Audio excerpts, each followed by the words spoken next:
Hello and welcome to Riverside Volvo. This is the EX30, the newest all-electric vehicle to the Volvo range as of March 2024.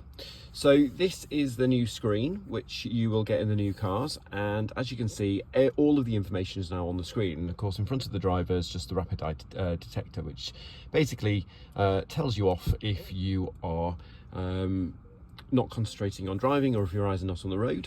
And it comes up with a little warning in the top left hand corner where the clock is there. And also all of the information is, like I say, now on the center screen. And if you have a look on the top left, it shows you that the automatic headlights are currently or the auto high beam is now enabled. It's got a picture of the car, and of course we also have some of the trip information in there as well. The car's also equipped with the speed detection as well for the for the road where you are, so road sign information. It tells you if your seatbelt's not fastened, and also tells you what gear you're in. That will change to the speed when you are in drive and you're moving, and it's also got the indicated range and the amount of percentage of battery left as well.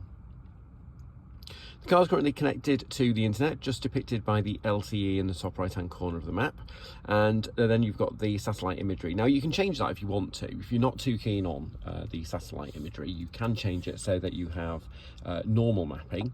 Just press the settings here and just turn off the satellite if you don't want it. I though personally prefer to have it on, so hence why it's there.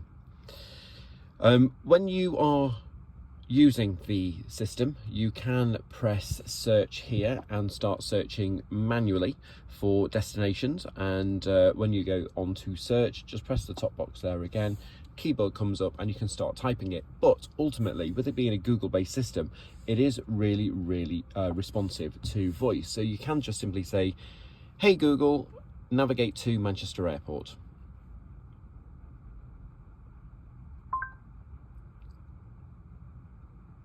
Just a moment.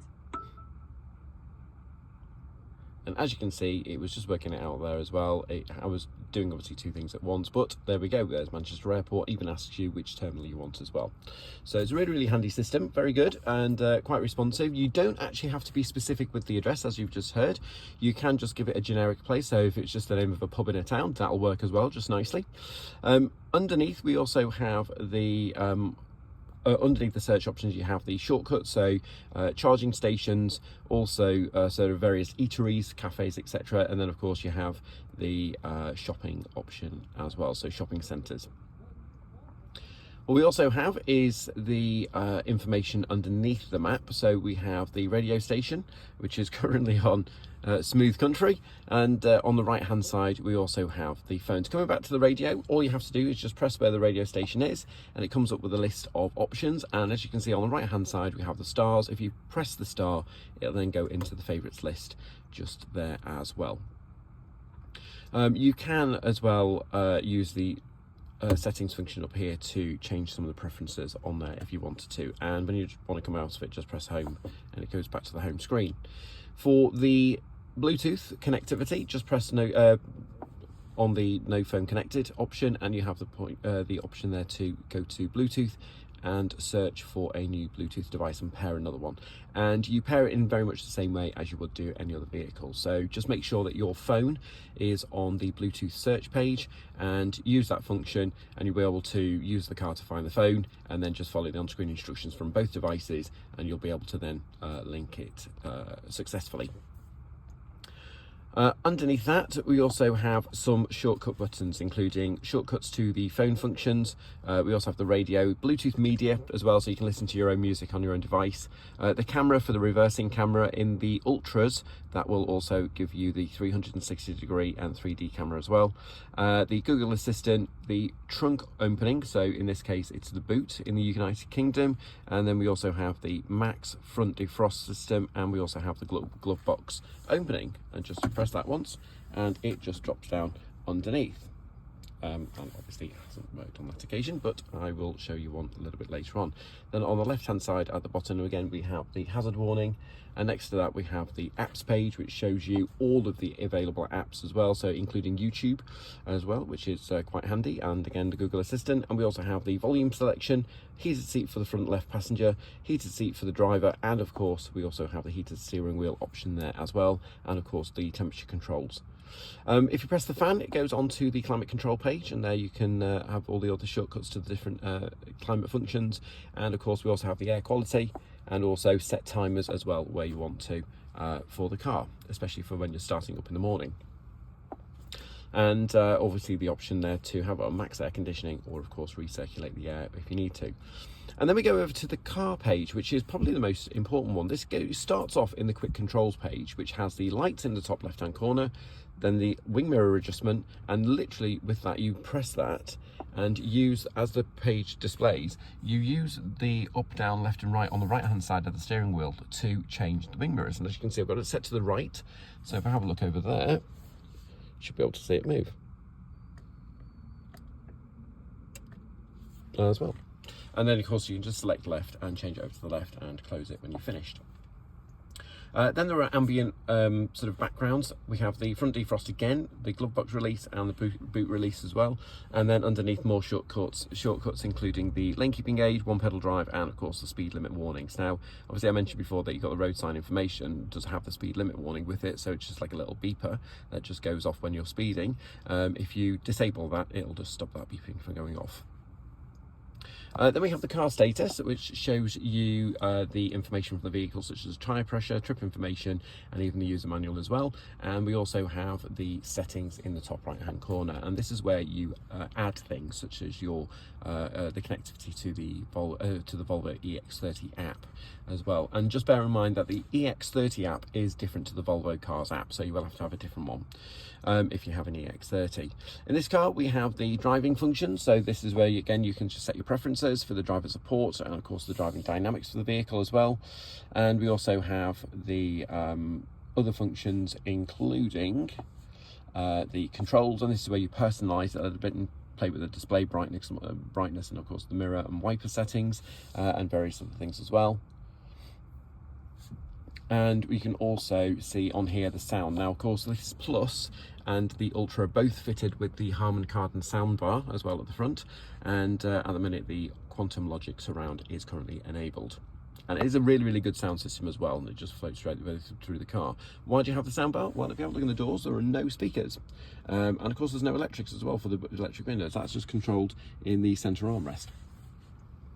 We also have the connectivity to the Bluetooth functions, so it's currently got Gareth and Katie's phone on. And we also have the charging functions where you can set various limits. So at the minute we're set to 100% for this car, but the car is currently on 80% because it was used yesterday. And we also have the option to change it down to the daily drive 90% limit if we want to. Then we have your profiles, and this is where you connect up to your Google account if you want to. So you can add an account here, and you can just log straight into it from the map if you want to as well. And again, underneath we can connect the key to a profile, and of course connect the EX30 app. Now it's really important that you do have all of the keys in the car. So we've got the key lock and of course the 2 key cards as well. And when you log on to the EX30 app, you'll be given the option to connect your car, and then it'll ask you if you've received it, if you're sat in it, and if you can see the QR code. We'll obviously select yes and tell the phone that it has got permission and the app to use the camera function to see the QR code. And as soon as you show the QR code to the system, it will then recognize it immediately, and it'll allow you to then connect to the app, and there's no other codes or anything that's needed, so it's a really, really simple system.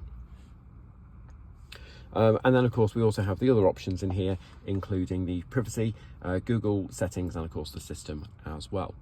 Now obviously a lot of functions are controlled on the screen, so what happens if the screen goes down? You need the hazard warning, for example, for the emergency system. Well, if you look above your head, you have got the hazard warning just above here. We also have the SOS button should you need the emergency services, and of course on the right hand side we also have the on-call function as well, so you can call Volvo if you have a breakdown for whatever reason, such as a puncture. And you can also just press this little function here just to activate the reading lights where you want to. Now, of course, this car is a plus, so it hasn't got the panoramic roof, but in the Ultra it does. And you will, and it doesn't interfere with any of this, so you can still see the functions there. And just another thing, underneath we also have the wireless charging for your mobile phone, and obviously you can just stand your phone up in here, and of course there's some little sort of spongy material down the back so you can secure your phone in place. And then underneath here we also have the USB-C charging ports at the front as well, and so there's tons and tons of storage in this car, even underneath there as well, and of course even in the armrest as well. Comes out to 2 cup holders. You can move this back if you want to, so you can just use it as a storage tray, and of course 2 cup holders, and it goes back to 1 and also goes back to 0 as well. And as I mentioned with the windows, these 2 buttons do control all 4 windows, so you just press this down once and it'll do the driver's window, but if you press rear first it'll go orange, and then you can use the same buttons to do the rear windows like that. Just make sure you remember to turn it back off again so that it goes on to front windows only. There we go, just like that. So that concludes the tour and the showing of the EX30. I'll do another video, but that will also include things on how to get the pilot assist function, of course the automatic lights as well. Many thanks, and hopefully we'll see you soon to come and collect yours if you've ordered one, and hopefully you'll find this video of use. Bye for now.